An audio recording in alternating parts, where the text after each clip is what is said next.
اهلا بيكم في صحبة تشدك لقدام، صحبة تفكر بصوت عالي، صحبة تشاركك الطريق.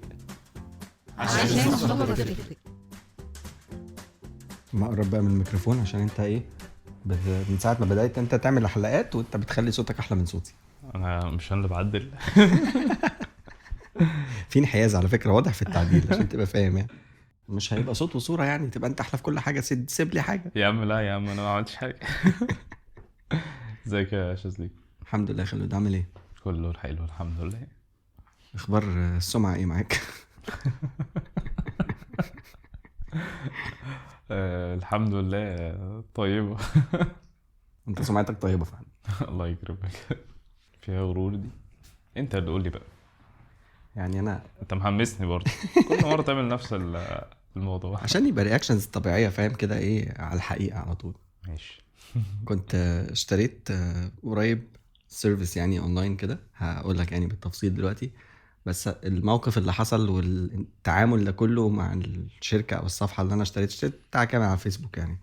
فالموقف ده خلاني اقعد افكر في ان ازاي حد بيقدم خدمة للزبون وبيتعامل معاه بالطريقة دي، وازاي الناس بتفكر في سمعتها كشركة او كده، وبعدين ده ممكن يتنقل لسمعتك كشخص. كل واحد فينا ليه سمعة، صح. ليه لما يتقال خالد الناس بتفكر بطريقة معينة، في صورة ذهنية معينة بتترسم في ذهني وهكذا. فبتيجي منين بقى السمعة دي؟ ما هي من افعالك ومن اللي انت بتعمله مع الناس. فبمناسبة بقى السمعة يعني والحاجات دي ايه، انا في ناس مش هتعامل معاهم تاني. ميديا هاب ديجيتال برودكتس دول انا مش هتعامل معاهم تاني خالص. دول ايه القصه بقى؟ دول انا اشتريت منهم سيرفيس. مين اصلا ميديا هاب ديجيتال برودكتس دول؟ مع انا نفسي مش عارف برضه هم مين، فتمام يعني مش دي المشكله. دول ناس كانوا حاطين اعلان على الفيسبوك قال لك كانفا برو مدى الحياه ب 150 جنيه كل المزايا وبتاع. ايوه احنا بقالنا فتره بندور والله. فبقالنا شويه بنحاول نجيب كانفا برو. ده ايه بقى كانفا ده؟ يعني اللي مش عارفه هو تول بتاعت جرافيك ديزاين للناس اللي ما بتفهمش حاجه في الجرافيك ديزاين. انا ما بفهمش حاجه في الجرافيك ديزاين، فعليه ديزاينز جاهزه وكده، بس معظم الحاجات مقفوله ولازم تكون برو يوزر عشان تستخدمها. طب ده بكام؟ ب 1000 جنيه في السنه لو انا هشترك يعني عادي. طيب لقيت ده ب 150 جنيه طول العمر، رحت على طول اشتركت. حتى انا اول ما اشتركت رحت بعت لك قلت لك انا لقيت كانفا ب 150 جنيه خد الصفحه اهي روح اشترك معاهم. فعلى طول اول حاجه عملتها ان انا اعمل دعايه للناس. تخيل بقى التحول من ان انت حد بترشحه لاصحابك لانك انت تتحول ان انت تلغي الاشتراك معاه وخلاص مش هتتكلم، وبدل ما ترشحه لاصحابك تعمل عنه بودكاست تقول له فيه ان انت مش هتتعامل معاهم تاني. فالسمعه الصراحه ضربت خالص يعني. المهم ايه اللي حصل بقى؟ انا دخلت بعد اشتركت، كنا في اجازه شم النسيم او حاجه كده تقريبا، مش فاكر اجازه ايه. المهم كان يوم اجازه ما عملتش حاجه بالاشتراك. اول ما رحت الشغل بعدها حاولت ان انا اول حاجه اعملها احط البراند كولرز بتاعت الشركه جوه كانفا. هم كانوا بعتوا لك يعني يوزر وباسورد او اي حاجه شبه كده؟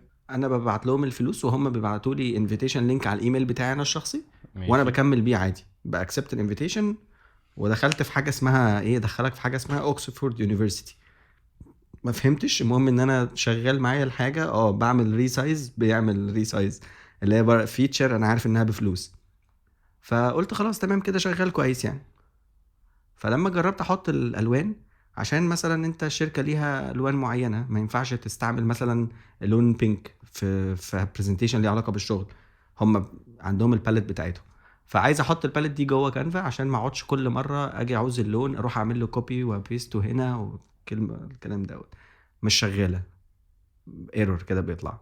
ايه الايرور ده يا جماعه؟ قال لك لازم ادمنستريتور هو اللي يعمل الكلام ده. انت ستودنت ما ينفعش تعمل الحكايه دي.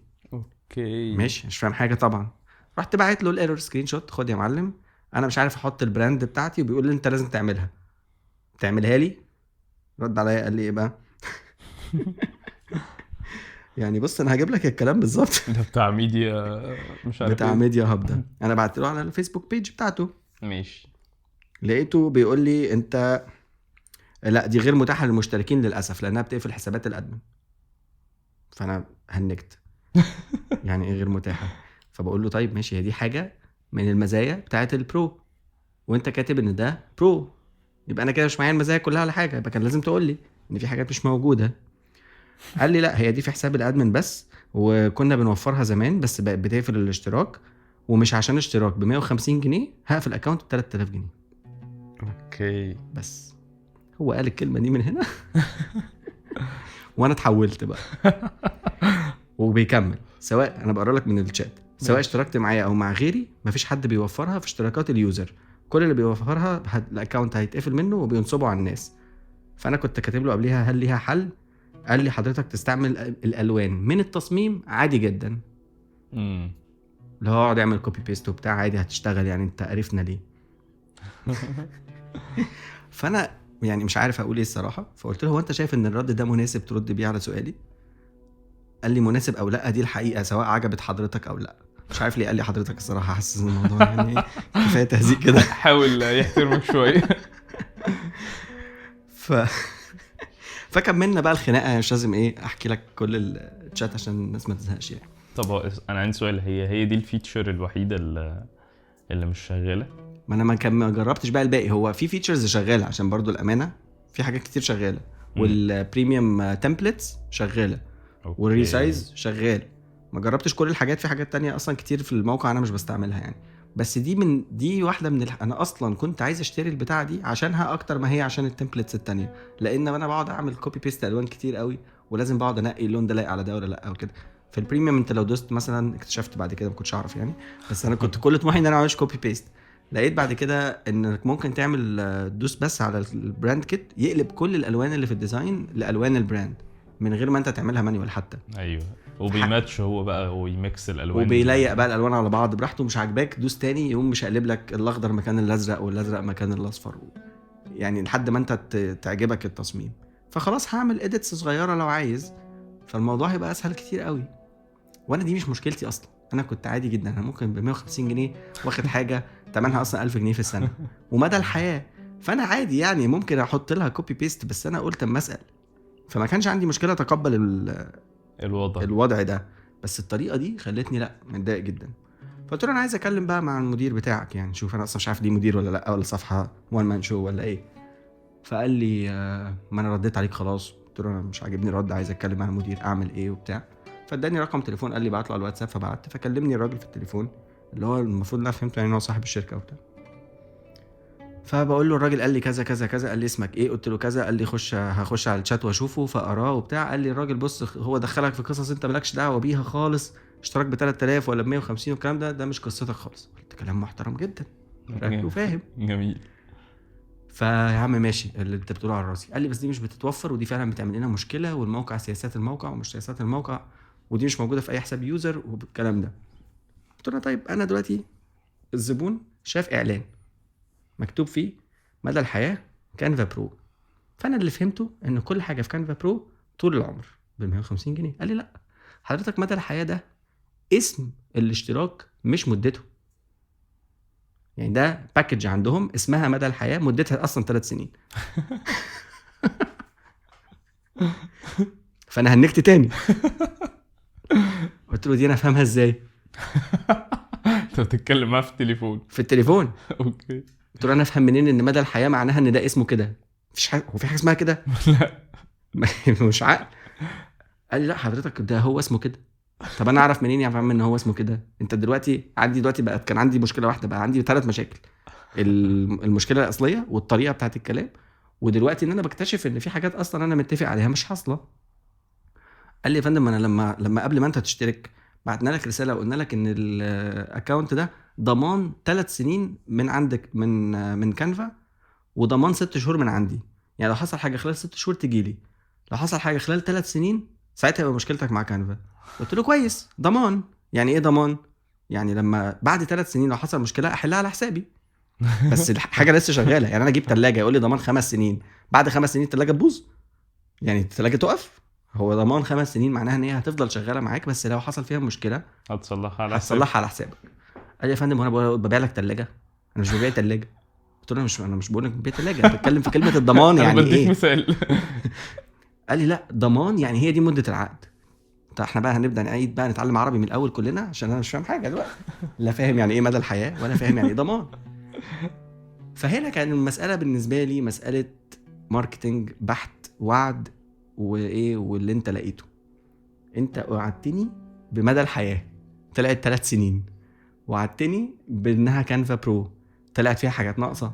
جيت اتكلم معاك اتخانقت معايا، وهو حتى بعد ما قال لي القصه دي انت مالكش دعوه بيها حكى لي قصه اكتر منها في التفاصيل بكتير. يعني انا فهمت حاجات كتير قوي من المكالمه عن كانفا عامه. المهم قلت له طيب دلوقتي انت خليت باتفاق معايا اللي انا فهمته، دلوقتي احنا عندنا مشكله، انا كنت متوقع حاجات وما لقيتهاش، فحلها ايه بالنسبه لنا دلوقتي؟ ايه اللي احنا ممكن نعمله؟ هتوفر لي الحاجه اللي ناقصه من عندك لانك تقدر تعملها من عندك، ولا تقدر ترجع لي فلوسي وتاخد الاشتراك تاني وتطردني بره السكول اللي انت حطيتني فيها دي؟ ماشي. فقال لي طبعا الاولاني لما قلت كده على الفيسبوك قال لي اشتراكات ما بتتلغيش وبتاع، عشان كده طلبت اكلم المدير. فقلت له طيب ماشي انا عايز، قال لي الاشتراكات ما بتتلغيش ومش عارف ايه وبتاع. قلت له طب انا عندي مشكله ومش عارف اعمل ايه دلوقتي. وطبعا في وسط الكلام رميت له ايه ده، انا اول حاجه عملتها رحت كلمت صاحبي وقلت له وانت مش عارف انا عندي كام واحد في الشركه كان ممكن كلهم يخشوا معاك، فلما تقول لي 150 جنيه مش 3000 جنيه وبتاع، انت ما تعرفش 150 جنيه دي ممكن تجيب لك من وراها كام. ودي حقيقه هو ما يعرفش، ممكن اكون انا مثلا فاتح ميديا ايجنسي مثلا، فلما تعمل معايا كده خسرت مثلا بدل 150 كان ممكن يجي لك 2000 بس انت خسرتهم، وده مش الحاصل معايا بس ممكن تبقى حاصله. فالمهم في الاخر ايه، رضي على مضض، قال لي خلاص هرجع لك الفلوس بس بعد اسبوع. فقلت له اشمعنى اسبوع؟ قال لي هي المرتجعات بترجع بعد اسبوع، مع انه كان بيقول لي مفيش مرتجعات اصلا. قلت له ماشي اوكي بعد اسبوع قشطه. فرجع لي فلوس بعدها بيومين 3 كده ولا حاجه. فدي الستوري. طب بعد ما رجع لك الفلوس هل قفل السبسكريبشن ده؟ قفلوا اول ما خلصنا المكالمه. خلصنا المكالمه من هنا طيرني من الراجل بيعمل لنا مشاكل طلعوا بره. تعالى بقى نحسبها. هو اصلا عشان قال لي الاكونت ده فيه 500 واحد اللي هو هيتقفل ابو 3000 جنيه ده، تعالى نحسب ال 500 في 150 بكام؟ 75000 جنيه. فهو المفروض هيطلع من اليوزر ده 75000 جنيه، وانا عادي تمام. وعلى فكره ده شرعي، يعني هو ما بيعملش حاجه الليجل او بيضحك على الموقع في حاجه او كده. هو عنده يوزر معين، اليوزر ده مسموح له ينفايت 500 يوزر، ده اللي الموقع عامله، يعني دي سياسه الموقع. حتى لما كنا بنتكلم يقول لي هي سياسات الموقع كذا ومش عارف ايه وبتاع. فهو كل اللي بيعمله ده عادي، هو حد قرا كويس الحاجه وطلع منها بمصلحه which is تمام مفيش مشكله، بس الطريقه هي اللي مش عاجباني، طريقه الماركتنج للموضوع. فانا رحت واخد ال 150 جنيه بتوعي. ما كانش صادق يعني في الماركتنج بتاعه، مش صادق خالص. حتى في اخر المكالمه انا بقول له طيب احنا خلصنا خلاص واتفقنا ان انت هترجع لي الفلوس وانا هخرج من الاكونت وتمام، بس انا كيس زبون عندك. لما يكون زبون مناسبه برضو، لما قرا الشات ما بيني وبين الولد وانا بقول له طريقته مش عجباني وكده، قال لي معلش اصل هو بيتخانق مع الناس طول اليوم فهو متضايق. فانا عندي مشكلتين هنا، اولا ان هو بيجيب له اعذار مع انه بيكلمني بطريقه سيئه جدا. ثانيا ان هو لما يكون بيتخانق مع الناس طول اليوم ده مش بيديلك اي ايحاء ان في مشكله. ما هو تعالى نمنع الخناقات دي انها تحصل.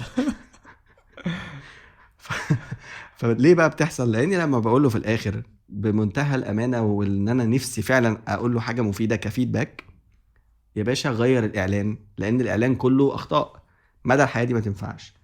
كلمه ضمان 3 سنين دي مش معناها ان هو مدته 3 سنين. هو لو كتبوا عامه ان هو 3 سنين يعني الاشتراك ده هيبقى 3 سنين، وان هو هيبقى فيه مش كل الفيتشرز متاحه، بس مثلا لو قال 99% من الخدمات برو هتبقى متاحه، هو ستيل هيكسب. يعني انا ممكن اشترك عادي ب 150 لمده 3 سنين بدل ما ادفع. انا حاولت اصلا اشترك في كانفا برو العادي اللي هو اوفرد من على كانفا نفسه، فحاولت ادفع ما رضيش يدفع عشان كان عايز كريدت كارد. وبقى كل 3 ايام بالظبط البنك يبعت لي مسج يقول لي تم رفض محاولات خصم 999 جنيه. فضلت اسبوعين بتجيلي المسج او اكتر كمان، لغايه لما في الاخر زهقوا مني بعتولي مسج كانسليشن اللي هو احنا كنسلنا.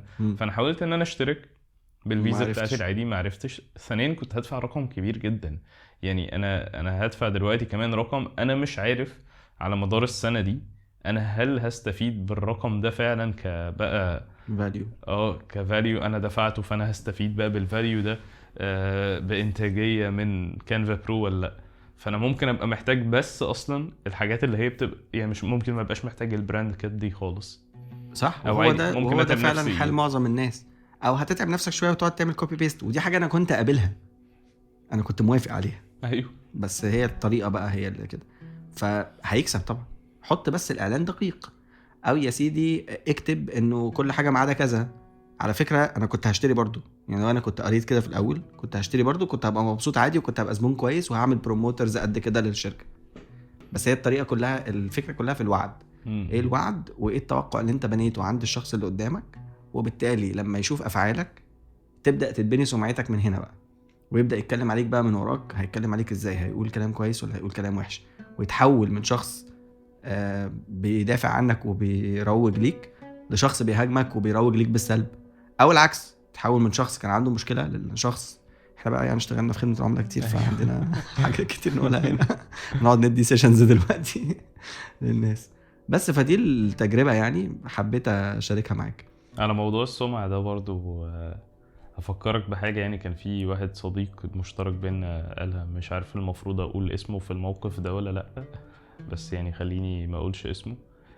كان بيحكي لنا يعني عن موقف ان هو كان داخل عنده شركة وكان بيبيع زي اسهم فيها او حاجة زي كده، يعني عايز حد انفستور يدخل معاه.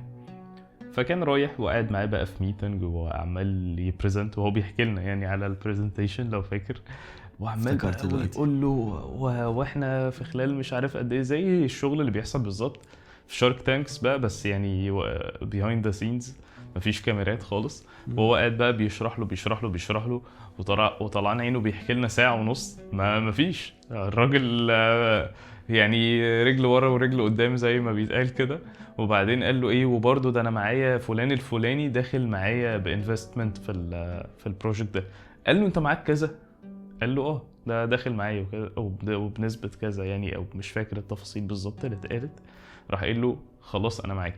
فالراجل هنا في ثانية اتحول، ما هموش بقى الساعة ونص اللي كانوا في الاول دول، على قد بس ما هو اول لما سمع اسم شخص دخل على طول. فهي سمعة برضه يعني، طبعا سمعة الشخص الاولاني ده يعني. ليه بقى ده سمعته كده؟ اكيد لما بيوعد بيوفي، لما بيتعامل مع الناس بيتعامل معاهم بامانه وبنزاهه مش بيخدعك مثلا، مش بيحاول يخبي، مش بيحاول يعمل حاجه او كده.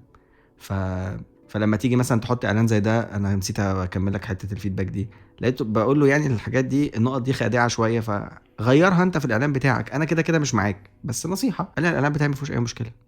قلت له تمام، امال بقالنا ساعه ونص بنعمل ايه؟ يعني انا ليه موجود في حياتك؟ ما هو عشان في مشكله في الاعلان، يعني حاجه قدام عينك اهي، الشمس قدام عينك، بس انت بتقول لا انا ما عنديش مشكله. فالموضوع ده خلاني اقعد افكر في سمعه الانسان نفسه بقى، وسمعه الشركه، وسمعه اي حاجه بتتعمل وكده. يعني عنده مشكلة ان هو مش هيلاقي، هو مش شايف يعني عمره ما هيلاقي حل، لان هي بداية حل اي حاجة ان احنا نعترف ان في مشكلة اصلا. فهو صح. مش هيبقى بيدور على حلول لحاجة. ممكن هو راضي بالوضع ده، ولو هو راضي بالوضع ده فدي مشكلة في حتة تانية. برضو هفكرك بحاجة سمعناها مع بعض قريب. في حديث عن الرسول صلى الله عليه وسلم، 7 يظلهم الله في ظله يوم لا ظل إلا ظله. يعني ال7 دول مش من ضمنهم أي تجار، بس على ما أنا فاكر يعني، وصحح لي إن هو يعني غير ال7 دول اللي هو تاجر اللي هو صادق يعني في الموقف في التجارة بتاعته. مش فاكر بالظبط يعني الحتة بتاعت التاجر دي، بس التاجر ده هيبقى برضو موجود في ظل بتاع عرش ربنا يوم القيامة. الحديث بيقول، انا عملت عليه سيرش يعني عشان ما حدش يفتكر اني حافظه. بيقول عشان نقوله صح يعني، في رواية عن ابن عمر: التاجر الامين الصدوق المسلم، الامين الصدوق المسلم مع الشهداء يوم القيامة. مع الشهداء يوم القيامة يبقى اكيد في الظل يعني. فدي بقى سيبك بقى من التجارة في الدنيا، يعني انت هتكسب هنا فلوس. طب بص بقى لو انت عدلتها، تخيل كده، احنا مش بنتخيل الموضوع، هي دي المشكلة، واحنا عمرنا ما هنبقى قادرين خيالنا هيصور لنا الموضوع عامل ازاي. انا وانت قاعدين اهو احنا بنسجل، احنا قافلين المروحة عشان ما تبقاش بتطلع صوت، والروم ما فيهاش تكييف. انا وانت عرقانين. خلاص يا خالد ما تقرفش الناس. يعني بحاول اتخيل معاك يعني احنا كده واحنا لسه في شهر 5، والحمد لله الجو بره. لو دلوقتي لو انا واقف لو احنا واقفين في البلكونه او حتى واقفين في الشارع، فالجو الحمد لله كويس جدا، مش هقول معقول حتى، لا ده الجو ممتاز. فما بالك بقى مفيش ظل يوم مدته 50,000 سنة. حاجة رهيبة يعني. احنا لما بنقف، او انا هروح اوقف نفسي في الجيش يعني. والله كنت لسه اقول لك كده، انا افتكرت وانا بطلع اعفاء الجيش في الموقف ده. ايوه، وانا واقف في الجيش لما كنا بنقف في الطوابير في الشمس، كانوا بيوقفونا مثلا. هو اصلا كانوا بيقولوا خدوا العساكر، لما العساكر مثلا كانوا بيبقوا متضايقين منهم او كده، يقولوا لهم ادوهم حمام شمس. حمام شمس ده بيروح يقف انتباه باصص فوق وشه للشمس ساعة ونص ساعتين. ساعة ونص ساعتين دول موت مش طبيعي. انا خلاص انا واقف، وبعدين ايه ده، احنا واقفين مش بس انتباه عادي، ده صف الضباط كانوا بيعدوا من النص بيشدوا ايدينا، واللي ايديه بقى تتحرك، فانت ايه ده، انت ازاي ايدك تتحرك، انت المفروض واقف انتباه، فانت واقف شادد جسمك طول الوقت. حاجة صعبة جدا. بس مدتها قد ايه؟ 2 ساعتين. 50,000 سنة. الحمد لله، ربنا يستر ويجعلنا من التانيين دول. فتخيل بقى كده يعني سمعته في الدنيا ومكسبه لو هو بس عد الحاجة بقى، بس ان هو صادق في تجارته دي، وان هو مش بيغش الناس. انا مش بقول ان هو بيغش الناس، الله اعلم برضو يعني، لان دي تجربة فردية، فاحنا مش عايزين نحكم عليه كشخص من تجربته معاك انت بس. بس هو بيقولك الشخص التاني بيتخانق مع كل الناس. فالله اعلم برضو. بس انت ممكن يعني، انا عايز ابقى تاجر اصلا. انا عايز ابقى تاجر مخصوص، عايز ابدا تاجر عشان ابقى صادق. تاجر صادق وابقى واقف في الظل. عامة انا عندي خطة ذكية. انا اكتشفت الطريقة اللي هو عمل بيها الاكونت بتاع المدرسة وعملتها بشكل ليجل تماما. وعندي 500 انفيتيشن، فتعال نبيع الواحدة ب 100 جنيه مش ب 150. نعمل 50,000 جنيه ونقول للناس ان احنا ما عندناش براند كده، مع انها عندي عادي، بس انا مش هديها لهم برضه. بس ونعملها. انا عملت لك انفايت ببلاش، هات 100 جنيه. انستا باي. ف يعني حكايه مهمه جدا، مش بس على مستوى الاعمال او على مستوى البيزنس او الماركتنج او كده. الناس بتفكر يعني مثلا في الموضه بتاعت البيرسونال براندنج مثلا. ايه البيرسونال براندنج ده؟ انت عايز يبقى ليك وجود على الانترنت عشان يبان ان انت فاهم في المجال بتاعك، فيجي لك من ورا الكلام ده شغل او احترام او مكانة اجتماعية او عشان البيرسونال براندنج دي حاجة مهمة جدا واساسية، وكل الناس المفروض تعملها بغض النظر عن المجال، وبغض النظر عن هيكسبوا منها النهاردة ولا لا. لان انت في يوم من الايام هتحتاج انك انت او مش لازم هتحتاج، هتقدر حتى انك تحول الاتنشن ده او انتباه الناس اللي بيتابعوك بسبب البراندنج القوي بتاعك لنفسك انت كشخص، لحاجات ممكن تخدمهم وتطلع من الحاجات دي كمان فلوس تكسب فلوس. مثلا هتكتب كتاب يا سيدي وهتبيعه، انت كاتبه بهدف انك تفيدهم وتقدم لهم خدمة كويسة، وفي نفس الوقت هيجي لك منه فلوس وهيبقى حاجة كويسة. فتقدر بقى تكون بقى ايه مصادر دخل متنوعة وكذا وكذا وكذا. هتعمله ازاي؟ واحد عجبني قوي اسمه احمد بيومي كاتب عن البيرسونال براندنج ده، بيقول يا جماعه الناس فاكره البيرسونال براندنج ان انا بقعد احط بوستس على النت وبالتالي ابقى ليا قيمه. المفروض الاول يبقى ليا قيمه احكي عنها على النت، فاهم؟ يعني حاجه على الارض انا بعملها، أيوة. بضيف فيها قيمه، وبالتالي لما اجي اتكلم عنها تبدا تبني لي البراند بتاعتي، مش ان انا بقعد ابني براند مش موجوده وبعدين ابدا اعمل بقى منها حاجات على الارض. ودي بنشوفها كتير على فكره، ان انا اقعد اكتب احط فيديوز اعمل حاجات فيبان اني فاهم في الحاجه. انا عملت كده شويه. عملت ايه؟ عملت نفس اللي انت بتقوله ده بالظبط يعني. كنت ببروموت لحاجه هي ما كانتش لسه ابتدت على ارض الواقع لفتره طويله يعني كنت ببني البراند اونلاين على السوشيال ميديا عشان اشد الناس يعني. كاني هنا كنت بعمل ماركتنج يعني. انا مش بقول للناس ان انا عملت، انا كنت بقول للناس على السوشيال ميديا ان انا هعمل. ايوه بس ده قصه شويه مختلفه، ان انت عندك برودكت جديد فبتمهد له الطريق، بتعمل اعلانات عليه ان انا يا جماعه انا جبت الحكايه دي. أيوة يلا تعالوا اللي عايزها يجي يعني. ما هي بقى الفكره كده بالظبط. لو انت بدات مثلا تشوق الناس قبل ما المنتج ينزل على الارض ب6 شهور مثلا، على ما المنتج هينزل كل الناس ماتت، فاهم؟ ايوه لا انت محتاج هو التشويق مثلا يومين 3 اسبوع ولا حاجه، احنا هنعمل كذا كذا كذا الاسبوع اللي جاي، فالناس تبدا تترقب بحيث ما تنساش الحاجه. بس يعني دي تفاصيل شويه في الماركتنج. بس في الاخر انا لما اقول ان انا عملت الكتاب ده حلو، انت مين بقى عشان تعمل هذا الكتاب عشان انا اروح اقراه؟ احتاج بقى ده السؤال. فانا لازم يبقى عندك مصداقيه على الارض الاول قبل ما تعمل الكتاب، او يعني تعمل الكتاب بناء على حاجات انت عملتها في الارض.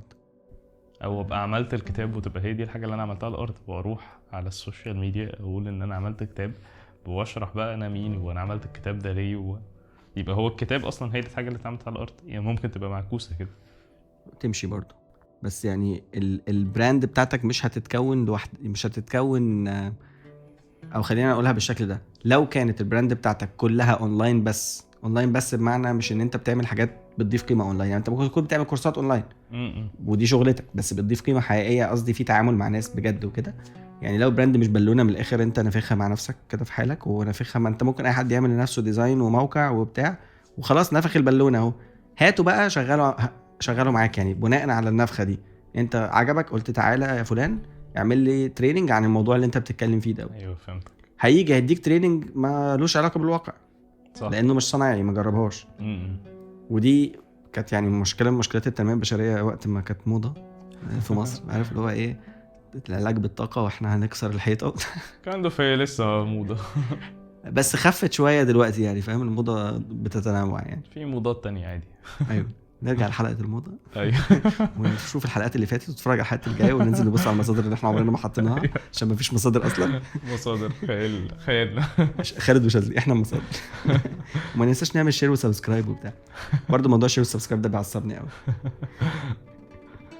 الناس لازم تقول انزل اعمل وفعل الجرس. هو ده كان زمان منطقي للناس ما كانتش عارفه ازاي تستعمل اليوتيوب مثلا، بس خلاص الناس دلوقتي كلها فاهمه، مش محتاج تقول. بس اقول لك على حاجه برضو، يعني why it makes sense، هي عشان انا احيانا بلاقي نفسي متابع ناس وانا مش عامل سبسكرايب. طب وايه المشكله لما يقول لك اعمل سبسكرايب بتعمل؟ يس بيفكرني، لان انا ببقى عارف ان هو بيكسب فلوس من ورا ده، يعني هو بيقدم حاجه، فهو مخصص وقته ومجهوده وكل حاجه عشان بس يعمل ده، وانا بدخل اتفرج عليه عشان انا بستفيد حاجه او كنت عايز اتراك حاجه معينه. ف يعني مثلا لو هدي مثال بحد، الفتره الاخيره دي كنت بدور على موبايل، فبشوف ريفيوز على النت، فانا اعرف الناس بتوع الموبايلات اللي انا متابعهم، بس مش عامل سبسكرايب ولا واحد فيهم. فعملت سبسكرايب كده لكام واحد لما يعني كانوا بيقولوا، فانا افتكرت فعملت عشان انا عارف ان هم بيكسبوا فلوس من ورا ده. خلاص يا عم انا اشتريت عشان خاطرك بس، ماشي مع الله ان انا يكرمك. ما احبش الموضوع برضه. شفت دي السمعه بقى. والله برافو عليك، عشان انت سمعتك كويسه عندي فانا هشتري عشان خاطرك. يعني اتمنى والله ان سمعة فعلا الشخص تبقى حاجة كويسة وسمعتنا احنا يعني تبقى حاجة فعلا كويسة. يعني اتمنى كاشخاص دلوقتي بنقدم البودكاست ده في فسيلة، فاتمنى ان ده يبقى احنا سمعتنا زي الفل يا باشا الحمد لله. لا بحاول اتواضع. احنا ما حدش يعرفنا اصلا عشان يحط لنا سمعه. محدش يعرفنا. بس ممكن اقول حاجه اخيره يعني قبل ما نقفل الحلقه، ممكن نقفل بالحكايه دي في موضوع السمعه ده. هو بقى ايه، احنا قلنا ان في توقعات الناس متوقعاها منك اللي بيتعاملوا معاك بقى في ديلز او في شغل او في حاجات زي كده، وقلنا ان احنا على الاقل نميت التوقعات دي، يعني نبقى بنوافي اللي وعدنا بيه. بس في بقى حاجه اهم من كده، ده الاقل، دي اقل درجه مقبوله. طب وليه اجيب مقبول؟ ما انا ممكن اجيب امتياز. صح. ازاي بقى اجيب امتياز؟ طب ما انا ممكن اعمل اكتر من اللي انا وعدت بيه. صح. وفي تعبير كده يقول لك under promise and over deliver، اوعد بالقليل وبعدين وفي بالكتير. الحاجه دي هتجي لك خلال اسبوعين. ماشي يا عم شغل، انا لسه طالب اوردر النهارده، كلمني في التليفون قال لي الجمعه احنا مش شغالين، هيجي لك يا سبت يا حد. قلت له ماشي وكنت مبسوط، جالي اصلا بعدها بساعتين. ايه المفاجاه دي؟ خلاص حبيته جدا دلوقتي. هو لو كان قال لي من الاول ان هو الاوردر بيجي بعد ساعتين وجي بعد ساعتين، خلاص ده هو كده بيوافي التوقع. بس هو وعد بحاجه يقدر يعمل احسن منها وعمل احسن منها، مع انه مش هياخد مني فلوس زياده عشان يجيبوا لي النهارده، بس كسب ايه؟ سمعه. يوم ما انت تعوز تشتري حاجه تجيلك بسرعه هقول لك روح عند فلان. صح. ده بيجيبها في نفس اليوم. فانك تعمل اكتر بقى من اللي انت وعدت بيه وتملى اكتر من المكان اللي انت المفروض تملاه، دي بقى ليفل تاني خالص من السمعه. وده يخلي بقى الناس تجري وراك. اتكلمنا عن الموضوع ده قبل كده في البودكاست كتير بجد.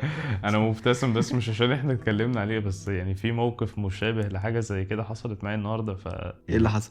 كان معايا في الشغل النهارده، معايا تريننج لناس جديده يعني. فهم يعني هم كلهم positions جايين على positions معينه، مش level 1 يعني above level 1.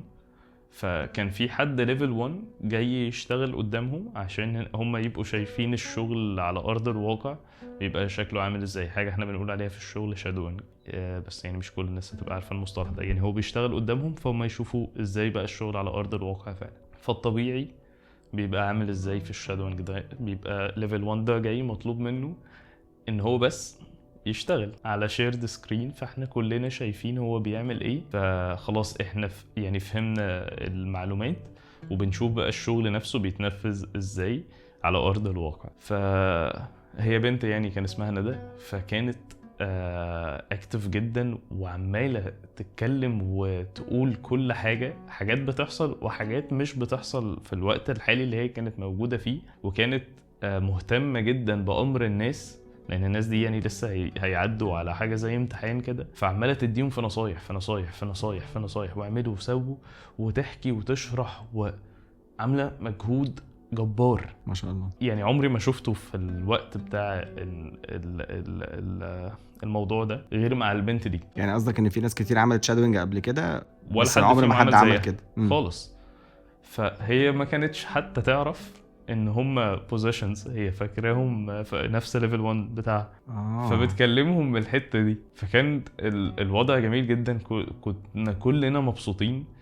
ف she made my day. حتى يعني فضلت قاعد مبتسم، لان هي ما كانش مطلوب منها كده خالص. هو كل اللي كان مطلوب منها 1 2 3، وهي لو كانت عملت 1 2 3 ده سقف لها. انا كنت هسقف لها جدا، لان انتي عملتي شغلك وعملتيه حلو جدا. بس هي ما عملتش 1 2 3 بس، ده هي يعني هي عدت 10. عملت مشوار كبير. حتى الوقت خلص وفضلت قاعده. عاده الناس اللي هو ايه، انا ميعاد شغلي جه خلص، هي ما كانش شغلها كله خلص يعني، كانت هتروح تكمل شغل في حته تانية. بس في الحته دي تحديدا هو كان الوقت خلص. فكانت كيرنج قوي ان هي انا في كلام لسه ما قلتوش، وفضلت تسترسل يعني في الكلام لغايه يعني لما خلصت. فكانت حاجه بالنسبه لي مبهره جدا يعني. حتى عرفتها في الاخر ان الناس اللي قاعدين دول مش ليفل 1. اتخافت بقى واتخضت اللي هو يا نهار ابيض، ده انا عمال اقول لكم مش عارف ايه. بس انا متخيل مثلا ان انا حاضر معاك حاجه زي كده، ولو انا في ايدي قرار بعد كده ان انا في حد عايز ارقيه او في حد عايزه في مهمه معينه، السمعه. مين بقى اول واحد هختاره؟ هي هو حصل حاجه شبه كده يعني، بس انا مش حابب ان انا اتكلم يعني ايه اللي حصل في الموضوع ده بعدين. بس هي السمعه بتاعتها اتبنت عندي ازاي؟ ان انا كل مره هبقى في الوقت بتاع الشادوينج ده، انا مش عايز حد غير ندى. بالظبط. يعني انا شفت في الوقت بتاع الشادوينج ده، انا بقالي 6 شهور في الشركه، فشفت مثلا بتاع 11 12 شخص. هي كانت الشخص ال 13 اكتر حد مميز انا شفته في 13 شخص في الشركه دي. بس الشركه اللي فاتت شفت برضو عدد كبير جدا من الناس، ما شفتش حد مميز كده. فكانت بالنسبه لي يعني سمعتها اتبنت عندي في ثانيه. ايوه، عملت اكتر من اللي انت متوقعه منها او من اللي هي المفروض تعمله، من غير ما حد يطلب منها ومن غير ما تاخد عليه اي مكافأة زياده. بالظبط. فخلاص ايه اللي هيمنعك بعد كده؟ انت بتقول انا لما اجي اعمل شادوينج تاني هطلب مثلا ان انا اخد نفس البنت دي عشان هي دي. بس لو انت في ايدك اكتر من كده هعمل اكتر من كده عادي، 100%. هتعمل اكتر من كده. يوم ما يبقى عايز مثلا ايه حد يا سيدي، يعني مثال يعني مش ممكن يبقى ما يبقاش متطبق على الارض يعني، بس انا عندي واحد غايب وعايز حد يسد مكانه مثلا، وهي مش بتعمل الشغلانه دي في العادي. تعالي يا بنتي يلا، انا عارف، انا واثق فيكي فهحطك هنا. انا عارف ان انت مش يعني مش هتعملي كل الموضوع بالظبط، بس انت عارف انك هتجتهدي على الاقل. فهي دي، بس هي دي مربط الفرس. فده اللي يجيب امتياز بقى. دي حقيقه. هي فعلا الشخص اللي بنفس المقومات دي، هو ده الشخص الناجح من وجهة نظري. كنا حتى بنتكلم النهارده في الموضوع ده، فكان في حد بيقول انا الشخص الناجح من وجهة نظري الشخص اللي معاه فلوس كتير. قلت له انا فاشل جدا. انا عليا فلوس كتير. وبعدين بالصدفه يعني انا كنت نسيت بقى خلاص الموضوع ده. فجت البنت فقلت لها انت شخص ناجح. يعني هي كانت في الهرم الوظيفي هي اقل حد فيه في الناس اللي كانوا موجودين في الروم. بس هي بالنسبه لي هي في اللحظه دي هي انجح حد في الناس اللي موجودين من وجهة نظري، من اللي انا شفته. يعني انا اتعاملت مع كل الناس واتعاملت معاها في اللحظة دي تحديدا، هي بالنسبة لي هي كانت الوحيده اللي بتعمل اكتر من اللي تقدر عليه، اكتر من مش هي من اللي الوحيدة، مطلوب. بس هو في اليوم ده كله على بعضه كده، هي بالنسبة لي هي الوحيدة اللي انا شفتها بتعمل اكتر من كل اللي هي تقدر عليه. وغير كمان ان الناس يعني هتبدا بقى تتسابق انها تشتغل مع الشخص ده، بغض النظر عن المثال ده تحديدا، يعني ايا كان الشخص مين، هيبقى كمان ده الحاجه الوحيده اللي بتسهم في تقدم العالم. كنا اتكلمنا انا وانت في الموضوع ده قبل كده، مش عارف في البودكاست ولا لا الصراحه، لا، عشان دي ما احنا بنتكلم اتكلمناش فيها كتير. هنا. بس انت لو تخيلت ان العالم ده زي بازل وبنركب القطع على بعض، فكل واحد فينا حته في البازل، فلو انا ما مليتش الحته بتاعتي، اقل منها، عملت اقل من المطلوب، عملت اقل من المتوقع مني او من اللي المفروض اعمله، انا كده باخر الدنيا كلها لورا، البازل مش هيكتمل. ولو انا عملت اكتر من اللي مطلوب، انا بعوض نقص الناس اللي عملت اقل، وبكمل انا البازل، وبكبر في البازل كمان. يعني الدنيا كلها بتتقدم وبتطلع لقدام بحاجه صغيره خالص عملتها، مش في الجوب ديسكريبشن بتاعك. ماشي في الشركه لقيت منديل على الارض، ده مش الجوب ديسكريبشن بتاعك. راجل ترينر بتخش الاوضه، المفروض الاوضه متكيفه ومتنظفه، لو حطيت المنديل في الباسكت، عملت اكتر من اللي تقدر عليه. يعني حاجه مش لازم تكون خطيره، 100%.